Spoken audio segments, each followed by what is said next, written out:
السلام عليكم ورحمة الله وبركاته، متابعي قناة أزالو تي في. اليوم جبت لكم فرصة عقارية من الفرص اللي قليل تلقى بحالها، خصوصا الناس اللي كيقلبوا على أرض كبيرة موقعها مزيان وفيها إمكانيات حقيقية للاستثمار أو مشروع فلاحي ناجح أو حتى اقتناء ذكي للمستقبل.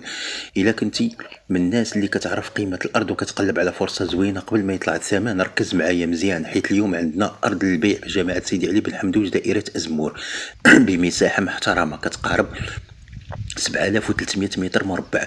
مساحة كبيرة تفتح لك أبواب كثيرة، سواء الاستثمار والاستغلال الفلاحي أو حتى الاحتفاظ بها كأصل عقاري قيمته كتزاد مع الوقت. هاد الأرض كتميز بموقع استراتيجي مهم حيث قريبة من الطريق، وهاد النقطة بالذات كتعطي قيمة كبيرة لأي عقار، لأن سهولة الولوج كتكون عامل أساسي سواء كنت باغي تستغل الأرض دابا أو تفكر فيها كمشروع مستقبلي. الطريق قريب يعني النقل سهل، الوصول مريح، والقيمة العقارية كتكون مرشحة ترتفع أكثر مع مرور الوقت.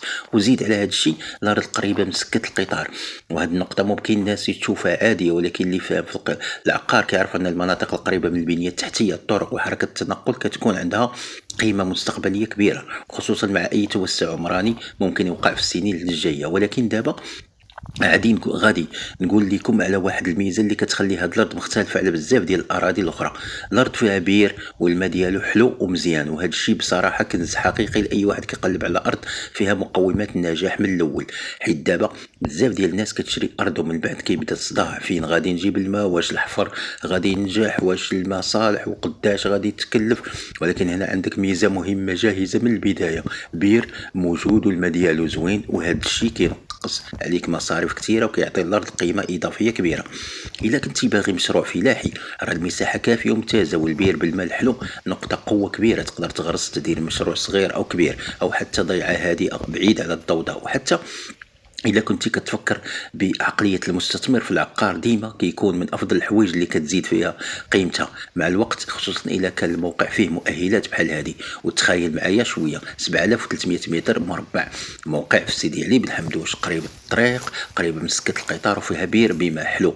هاد النوع ديال الفرص ما كيبقاش بزاف، والناس اللي فاهمين كيعرفوا باللي القرار الذكي هو التشريك قبل ما يطلع الثمن، ماشي من بعد ما يفوت الفوت. والمنطقة معروفة بالهدوء والجو ديالها، مناسبة للناس اللي باغيين يبعدوا شوية على الصداع ديال المدينة، وفي نفس الوقت يكون عندهم عقار عنده قيمة وإمكانيات.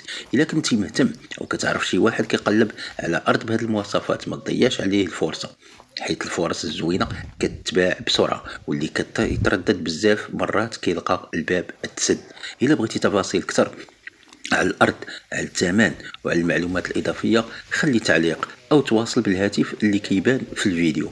وما تنسوش ديروا لايك للفيديو وتشجعونا بالاشتراك في قناة أزالو تي في وتفعيل الجرس باش يوصلكم كل جديد ديال الفرص العقارية والمواضيع المهمة اللي كتهمكم. ونخليكم دابا مع بقية الفيديو، والسلام عليكم ورحمة الله تعالى وبركاته.